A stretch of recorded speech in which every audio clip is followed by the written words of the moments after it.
Hello friends, मैं शिल्पी स्वागत करती हूँ आप सभी का अपने चैनल द MSc PRS में। मैं आपको UPTET 2018 का पेपर सेकंड हिंदी भाषा का पेपर कराऊंगी। पेपर सेकंड मतलब यानी कि 6 से 8 का पेपर है ये। चलिए देखते हैं बगैर टाइम वेस्ट किए। चिरंतन शब्द का विलोम निम्नलिखित में से कौन सा है? चिरंतन का नस्वर। इसे विथ एक्स्ट्रा फैक्ट भी मैं आपको कुछ कराती चलूँगी ताकि आपको अधिक परेशानी ना हो समझने में और देखने में, ये याद करने में। चलिए देखते हैं बगैर टाइम वेस्ट किए। विलोम शब्द चलिए विलोम शब्द क्या है? शब्द का विपरीत उल्टा अर्थ बताने वाले उल्टा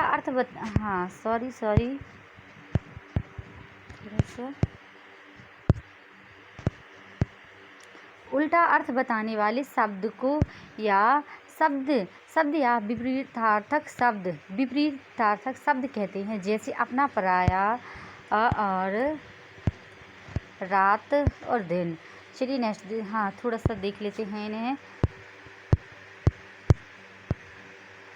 सनातन का शब्द सनातन, और इसका मतलब एक तरह से क्या है? सनातन परंपरा अनुसार चला आता हुआ है ना। अधुनातन क्या है? आधुनिक। और अविच्छिन्न, अविभक्त, अटूट, अखंड, विच्छिन्न, विभक्त, शाश्वत, सदा रहने वाला, नश्वर, नाश होने वाला, नश्वर। चलिए देखते हैं नेक्स्ट बगैर टाइम वेस्ट किए। चिरंतन शब्द का विलोम क्या है? नश्वर। निम्नलिखित युग्मों में से कौन सा गलत युग्म है? देखते हैं। रास्ता नापना, आकलन करना, रग जानना, अच्छी तरह से परिचित होना, लोहा लेना, सामना करना, शैतान के कान काटना, बहुत चतुर होना। इसमें से गलत कौन सा है? चलिए देखते हैं। रास्ता नापना यानी आकलन करना, ये गलत है। कैसे गलत है? आकलन, निम्नलिखित युग्मों में से रास्ता नापना, आकलन करना गलत है। रास्ता नापना का अर्थ है चले जाना होता है। जैसे मुझे मत दिखाओ, अपना रास्ता नापो। रास्ता नापने का मतलब क्या होता है? चले जाना। चलिए नेक्स्ट देखते हैं। थोड़ा सा डिस्क्रिप्शन में देख लेते हैं कि इसमें क्या क्या है।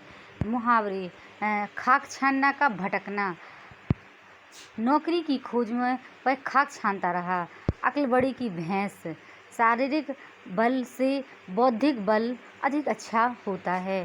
चलिए देखते हैं नेक्स्ट। लोकोक्ति और उसके अर्थ के जोड़े में से कौन सा जोड़ा गलत है? इनमें से देखिए कौन सा जोड़ा गलत है। आँख का अंधा, नाम नयन सुख, नाम के प्रतिकूल कार्य करना, और अक्ल बड़ी या भैंस, बल की अपेक्षा बुद्धि अधिक शक्तिशाली होती है। उल्टा चोर कोतवाल को डांटे, अपना दोष न मानकर दूसरों पर मरना, आ बैल मुझे मार, बैल को मारना। मतलब एक तरह से कहते हैं इसमें से कौन सा जोड़ा गलत है। चलिए देखते हैं कौन सा गलत। आ बैल मुझे मार, बैल को मारना, ये गलत है। चलिए नेक्स्ट। उड़यन के संधि विच्छेद का सही विकल्प कौन सा है? इसका क्या है? उद्धन डयन, ये है सही संधि विच्छेद। चलिए स्वर संधि, व्यंजन संधि, विसर्ग संधि, है ना। तो ये सब हैं स्वर वर्ण के साथ। चलिए देख लेते हैं बगैर टाइम वेस्ट किए। स्वर संधि, व्यंजन संधि, विसर्ग संधि। विसर्ग में क्या है? दू धन आत्मा, दुरात्मा, नी धन कपट, निष्कपट। और व्यंजन में है अहम धनकार, अहंकार, उत धन लास, क्या है इसका है?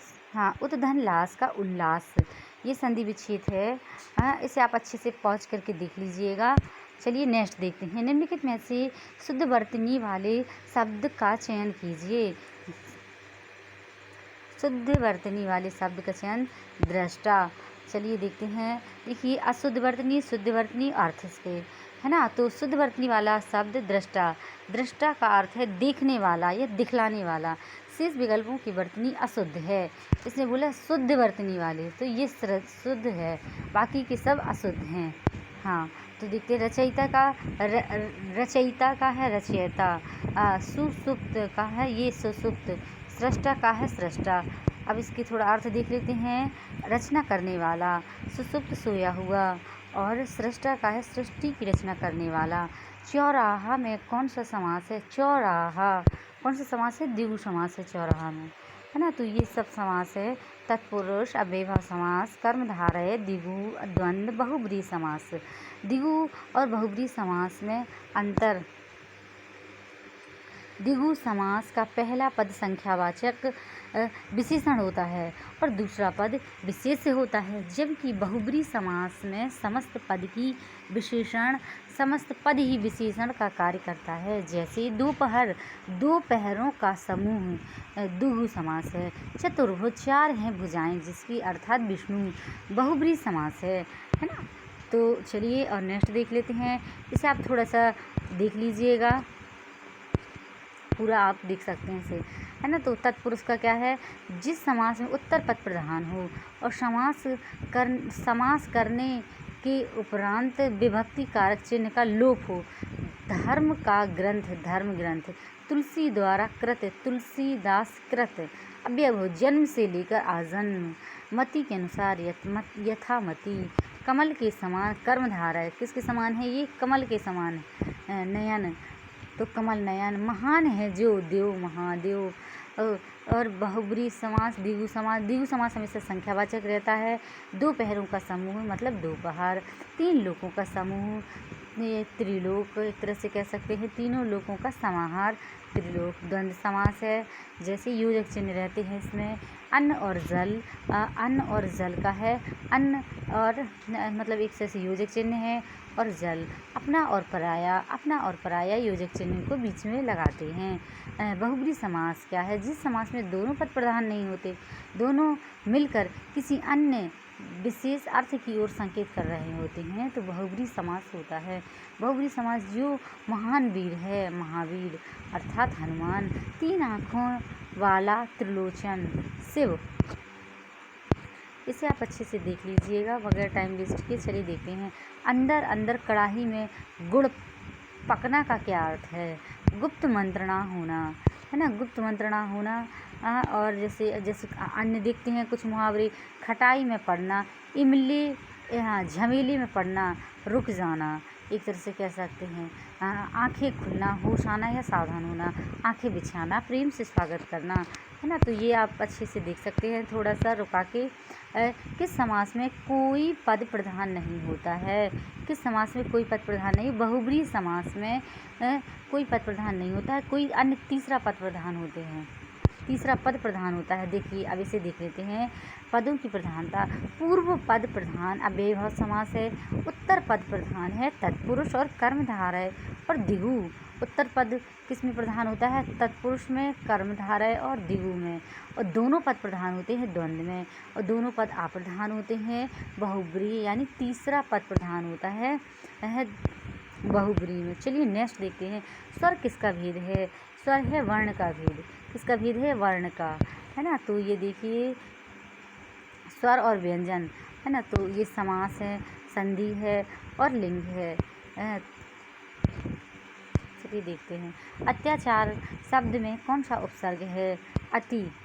अत्याचार में कौन सा उपसर्ग है? अति। अति का अर्थ है अधिक, ऊपर, उस पार होता है। इस प्रकार अति धन आचार में अत्याचार अर्थात अधिक किया जाने वाला दुर्व्यवहार।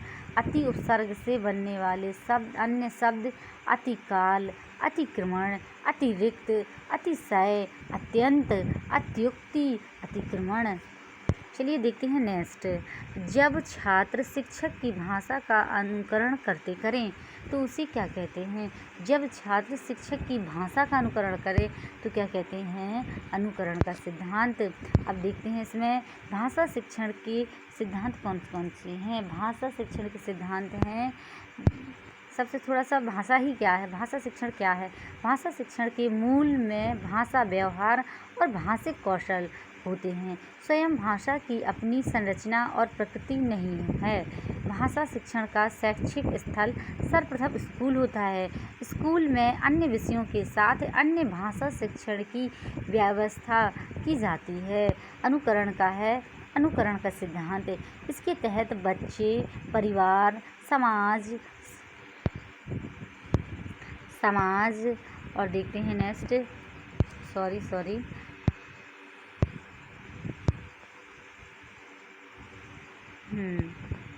अनुकरण का सिद्धांत। और आता है प्रेरणा का सिद्धांत और क्रिया द्वारा सीखने का सिद्धांत, जीवन से जोड़ने का सिद्धांत, अभ्यास का सिद्धांत।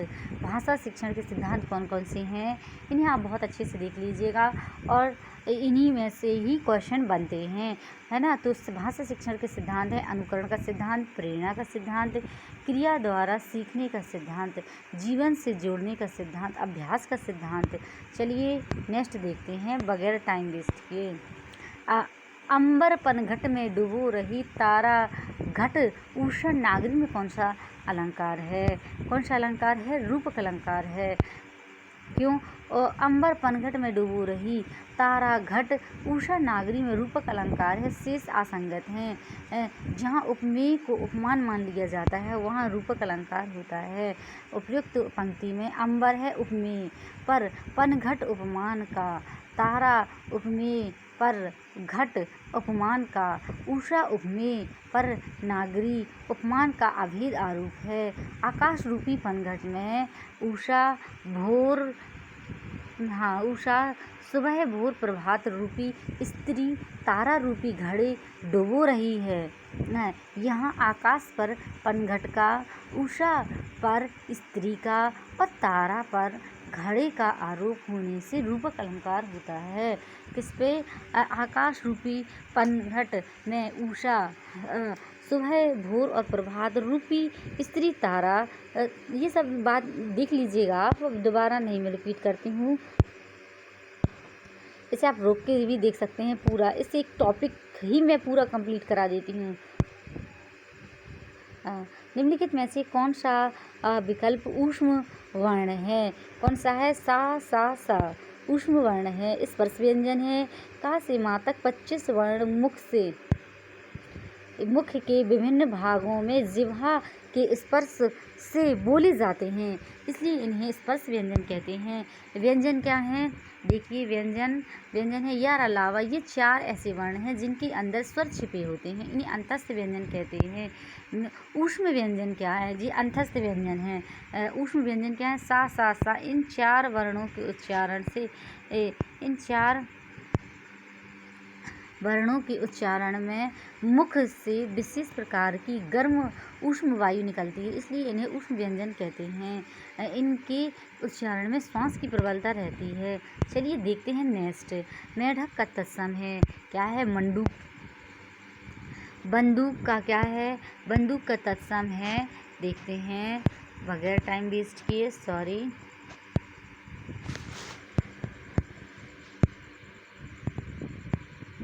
हाँ, बंदूक का क्या है? भूशुंडी। मुट्ठी का क्या है? घूसा मुक्का, मुष्टि। मूंग का क्या है? मुदग। मूंग का क्या है तत्सम में? मुदग। चलिए तत्सम शब्द हैं जैसे कुछ ऐसे शब्द जो संस्कृत से ज्यों के त्यों लिए जाते गए हैं। तत्सम आम्र, उष्ट्र, ऐश्वर्य और षष्ठी आदि तत्सम। तत्सम क्या है? ऐसे शब्द जो संस्कृत से थोड़ा परिवर्तित होकर हिंदी में आए हैं। कार्य से कारज, धैर्य से धीरज, तद्भव। ऐसे शब्द संस्कृत से हिंदी में आने पर उनका रूप बदल जाता है। आग, खीर, छत आदि। चलिए नेक्स्ट देखते हैं। दिग्गज का संधि विच्छेद है। दिग्गज का क्या है? दिक धन गज संधि विच्छेद है। स्वर पूरा आप इसे देख सकते हैं अच्छे से। स्वर का क्या है? स्वर के उदाहरण है स्वर वर्ण के साथ स्वर वर्ण के मेल से विकार उत्पन्न होता है, उसे स्वर संधि कहते हैं। जैसे विद्याधन अर्थी, महाधन ईश, है ना। और ये है, देखते हैं थोड़ा सा। व्यंजन संधि एक व्यंजन से दूसरे व्यंजन और स्वर के मेल से विकार उत्पन्न होता है। जैसे अहम धनकार, अहंकार, उत धन लास, उल्लास। अब नेक्स्ट देखते हैं थोड़ा सा। चलिए ठीक है, ओके। विसर्ग का देखेंगे। दुधन आत्मा, दुरात्मा। निधन कपट, निष्कपट। विसर्ग के साथ स्वर और व्यंजन के मेल से विकार उत्पन्न होता है। इसे मैं जल्दी जल्दी कराती जा रही हूँ, आप इसे चाहें तो रोक कर भी देख सकते हैं और पढ़ सकते हैं। चलिए नेक्स्ट देखते हैं। गुप्त का विलोम कौन सा है? गुप्त का है प्रकट। क्या है? गुप्त का प्रकट। भुक्त का खाया हुआ, भोग किया हुआ। मुक्त का आज़ाद या स्वतंत्र, स्वाधीन। लिप्त का किसी कार्य में डूबा हुआ या रमा हुआ। चलिए नेक्स्ट देखते हैं। गांठ का पूरा होना का अर्थ है मालदार होना। क्या है? माल अंगारों पर लेटना। डाह है होना, दुख सहना, आँखों में बसना, हृदय में समाना। उल्टी गंगा बहना, अनहोनी लीक से हटकर बात करना। चलिए अमित उल्टी गंगा बहाता है, कह रहा था कि वह हाथों के बल पर चलकर स्कूल जाएगा, है ना। तो ये सब आप देख सकते हैं उदाहरण, नहीं तो बहुत अधिक लंबा वीडियो हो जाएगा, इसलिए मैं स्पीड से बताती जा रही हूँ। लक्ष्य का अनेकार्थी शब्द बताइए, ज्ञात करिए। लक्ष्य का क्या है? निशाना, उद्देश्य। अर्थ चलिए इसका शब्द और अर्थ, इसके मतलब एक तरह से अर्थ देखते हैं। अर्थ का क्या है? धन, मतलब, कारण, लिए। अक्ष का है आँख, सर्प, ज्ञान, मंडल, रथ, चौसर का पासा, धुरी, पहिया, आत्मा, कील। हीन का है रहित, दीन, निष्कृष्ट। सुधा का अनेकार्थक शब्द क्या है? सुधा का क्या है? अमृत और पानी, है ना। सो अपवाद का क्या है? कलंक, वह प्रचलित प्रसंग जो नियम के विरुद्ध हो, अपवाद है। ईश्वर, परमात्मा, स्वामी, शिव, पारा, पीतल। इतर का क्या है? दूसरा, साधारण, नीच। ये सब इसके अर्थ हैं, इतर, है ना। चलिए ओके नेक्स्ट देखते हैं। आँख का अंधा, नाम, नयन, सुख। लुकुप्ति का क्या अर्थ है? गुण के विपरीत, गुण के विरुद्ध नाम का होना। आँख का अंधा, नाम, नयन, सुख है। थोड़ा सा और देख सकते हैं। अंधा बांटे रेवड़ी, फिर अपनों को दे। अधिकार पाने पर स्वार्थी मनुष्य केवल अपनों को ही लाभ पहुंचाते हैं। अंधे के आँख के अंधे, गांठ के पूरे। तो मूर्ख किंतु धनवान। आगे हाथ न पीछे पगा, किसी तरह की जिम्मेदारी ना होना। इसे आप वाक्य प्रयोग पूरा अच्छे से देख सकते हैं। इतना अधिक मैं नहीं पढ़ूंगी, टाइम वेस्ट हो जाएगा बहुत अधिक, और हम वीडियो लंबा हो रहा है, इसलिए मैं थोड़ा थोड़ा कट करती जा रही हूँ। पेड़ पौधे हमें क्या नहीं देते, इसे हम देखेंगे। इसी से गद्यांश से ही हमें क्वेश्चन को छांटना है। पेड़ पौधे हमें क्या नहीं देते हैं? तो प्रारंभ से ही प्रकृति मनुष्य का टूट संबंध रहा है। प्रकृति मनुष्य का संबंध अन्योन्याश्रित की ओर परस्पर सह अस्तित्व पर एक तरह से इसी में छांटते हैं क्वेश्चन को स्पीड से, बगैर टाइम वेस्ट किए। देखते हैं क्या है। मनुष्य ने वृक्षों के फल, बीज, जड़ आदि खाकर भूख मिटाई है। पेड़ पौधे हमें केवल भोजन ही नहीं प्रदान करते, अपितु जीवनदायिनी वायु, ऑक्सीजन भी प्रदान करते हैं। ये वातावरण से कार्बन डाइऑक्साइड को ग्रहण करते हैं और ऑक्सीजन बाहर निकालते हैं। पृथ्वी पर हरियाली के स्रोत पेड़ पौधे ही हैं। वर्षा के कारक यही पेड़ पौधे हैं। मनुष्य ने अपनी आवश्यकताओं की पूर्ति के लिए वन संपदा का अंधाधुंध दोहन किया है। इसे पूरा देख सकते हैं। पेड़ पौधे हमें क्या नहीं देते हैं? पेड़ पौधे हमें जल, भूजन का जिक्र था, हरियाली का, ऑक्सीजन का था, लेकिन किसका नहीं था? जल का। प्रस्तुत अवतरण में पेड़ पौधे हमें ऑक्सीजन, हरियाली, भोजन देते हैं। यहाँ तक कि वर्षा के कारक भी यही पेड़ पौधे ही हैं। अब तो ये सारी चीज़ें देते हैं, परंतु ये हमें जल नहीं देते, बल्कि ये वर्षा के कारक हैं। चलिए देखते हैं। प्रारंभ से ही प्रकृति और मनुष्य का टूट संबंध रहा है। इससे क्या है? पर्यावरण असंतुलन का दुष्परिणाम क्या नहीं है? पर्यावरण असंतुलन का दुष्परिणाम क्या नहीं है? छायादार वृक्षों में फल नहीं लग पाना। क्या है? छायादार वृक्षों में फल नहीं, ये एक तरह से क्या है? नहीं है। क्यों? छायादार वृक्ष में फल लगते हैं, बिल्कुल लगते हैं। आम का पेड़ है, जैसे जामुन का पेड़, ये सब फल, मतलब बहुत सारे ऐसे एग्जाम्पल हैं जिसमें पेड़ कैसा होता है? छायादार भी होता है और फल भी लगे रहते हैं जिसमें। कविता शिक्षण की विधि क्या है?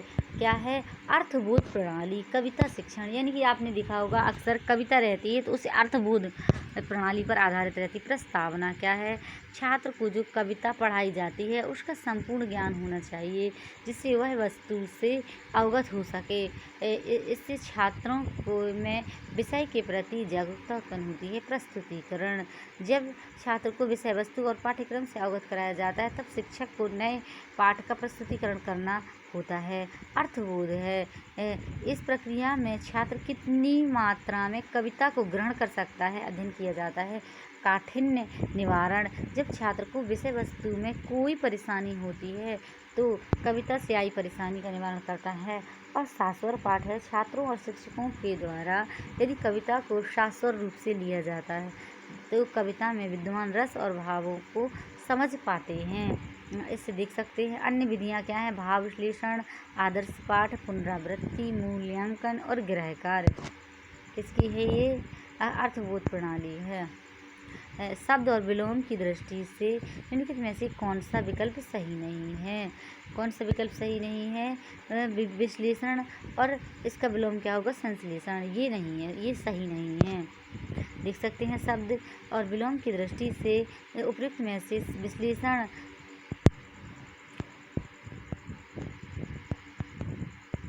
विश्लेषण विवेचन विकल्प सही नहीं है। विश्लेषण का विलोम संश्लेषण होता है। अभी ये देखते हैं इसके वाक्य शब्द हो देखते हैं और क्या देखेंगे? अर्थ।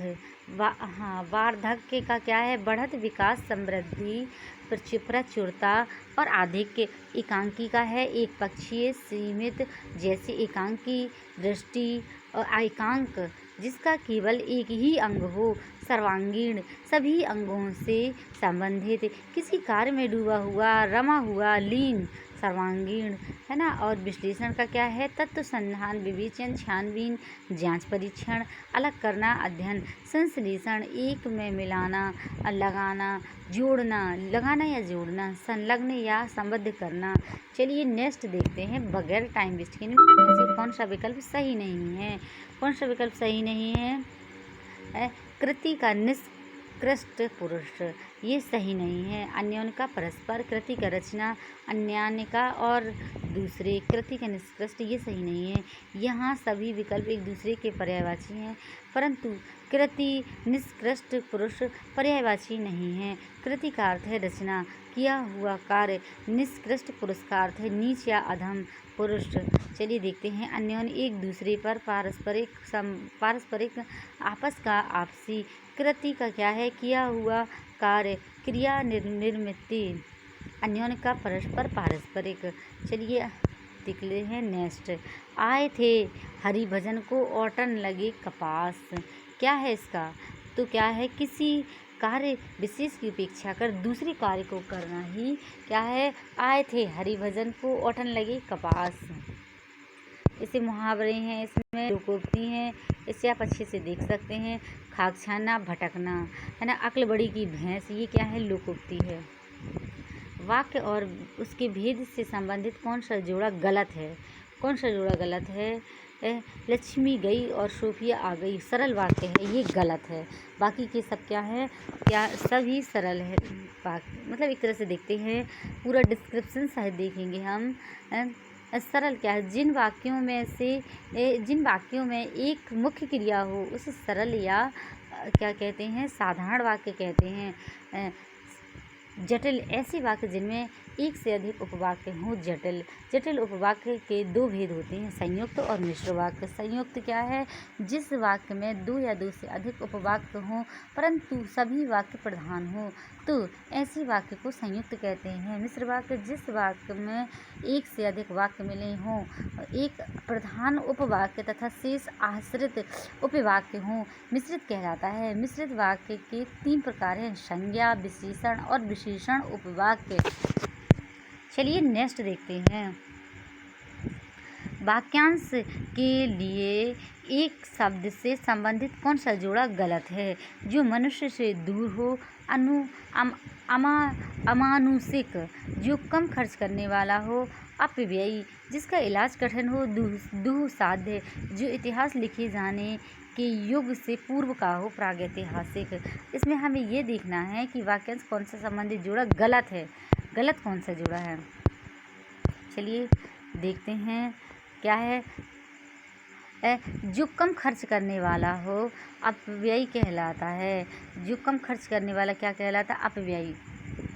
जो कम खर्च करने वाला हो अपव्ययी, यह जोड़ा गलत है, क्योंकि जो कम खर्च करने वाला होता है वह मितव्ययी कहलाता है। क्या कहलाता है? मितव्ययी। अधिक खर्च करने वाले को बोलते हैं अपव्ययी। विराम चिन्ह की दृष्टि से कौन सा वाक्य अशुद्ध है? क्या है? नहीं, कल मैं तुम्हारे घर नहीं आ सकूंगा, ये अशुद्ध है। विराम चिन्ह भाषा में लिखित रूप से विशिष्ट स्थानों पर रुकने का संकेत करने वाले चिन्हों को विराम चिन्ह कहते हैं। पूर्ण विराम बाजार खुल गया। अर्धविराम क्या है? मुख्य अतिथि आ गए। और अल्प विराम मोहन, राकेश, शीतल, पंकज, ये सब अल्प विराम हैं। इसे पूरा आप देख सकते हैं। अल्प विराम प्रश्न सूचक चिन्ह, ये है प्रश्न सूचक चिन्ह। विस्मय सूचक या आश्चर्य चिन्ह क्या है? वाह है। तो ये देखो, ये है क्या है? विस्मय सूचक आश्चर्य चिन्ह। संयोजक या योजक चिन्ह कौन सा है? ये बीचों बीच लगा हुआ है। निर्देशक चिन्ह कौन सा है? निर्देशक श्री जितेंद्र जी ने, ये है निर्देशक, नीचे को ऊपर अंडर स्कोर टाइप का लगाया जाता है। अवतरण चिन्ह उद्धरण, ये लगाया अवतरण चिन्ह। देखिए ये देख सकते हैं आप। कोष्टक चिन्ह दशहरे के दिन दशानन, तो ये रावण, देखिए इसमें कोष्टक में लिखा हुआ है। अब नेक्स्ट देखते हैं थोड़ा सा। उपविराम, उपविराम का क्या है? इसका चिन्ह देखेंगे क्या है? ये उपविराम है ना। तो उपविराम अपूर्ण विराम। और ये देखेंगे विवरण चिन्ह क्या है? निम्नलिखित प्रश्नों का उत्तर दीजिए। इसमें ये देखो विवरण चिन्ह। पुनरुक्ति सूचक चिन्ह क्या है? पुनरुक्ति सूचक चिन्ह, ये देखेंगे हम इसे अलग से भी चिन्ह दिए हुए हैं, इन्हें हम अलग से भी देख सकते हैं। देखिए ये है। अब आता है लाघव चिन्ह, डॉक्टर प्रोफेसर, लाघव चिन्ह। अब आता है हंसपत त्रुटि, ये ऊपर लगा हुआ है आगरा के नीचे, है ना। तो लोप चिन्ह, ये बिंदी बिंदी सी है, एक तरह से पॉइंट है। दीर्घ उच्चारण, तुल्यता सूचक चिन्ह, समाप्ति सूचक चिन्ह, इसे हम थोड़ा सा और अच्छे से देख सकते हैं। ये देखिए, चलिए निकालते हैं। लोकोक्ति और अभिप्राय का कौन सा जोड़ा गलत है? काठ की हाड़ी बार बार चूल्हे पर नहीं चढ़ती। काठ की हाड़ी बार बार जल जाती है, ये क्या है? गलत है ना। बाकी का तो सही है। कड़ाही से गिरा चूल्हे में पड़ा, एक आपत्ति से छूटकर दूसरी विपत्ति में पड़ना। घी भी खाओ और पगड़ी भी रखो, इतना खर्च करो कि इज्जत बनी रहे। ओष्ठ चाटे प्यास नहीं बुझती, बड़े काम के लिए विशेष प्रश्न की ज़रूरत होती है। ओके, देखिए अब मैंने पूरे क्वेश्चन करा दिए हैं 1 से 30 तक। UPTET 2018 पेपर 2 भाषा फर्स्ट, है ना। तो ये आप अच्छे से देख सकते हैं और एनालिसिस कर सकते हैं कि किस टाइप के UPTET के पेपर में क्वेश्चन आते हैं। चलिए okay, bye, take care, good night. पढ़ते रहिए। और यदि आपको इस टाइप के क्वेश्चन चाहिए है, लगातार मैं कंटिन्यू करूं, तो आप मेरे चैनल को लाइक करिएगा और सब्सक्राइब कर लीजिएगा। मैं अपने इस तरह से UPTET के जो पेपर है मैं लगातार कंटिन्यू रखूँगी और डालती रहूँगी। Okay bye, take care. बहुत मेहनत लगती है, प्लीज़ आप लाइक करिए, सब्सक्राइब करिए। यदि आपको मेरा वीडियो सही लगा और यदि कोई तरह का सजेशन है मेरे लिए, तो आप कमेंट बॉक्स में बताइएगा बगैर टाइम वेस्ट किए। Okay bye, take care.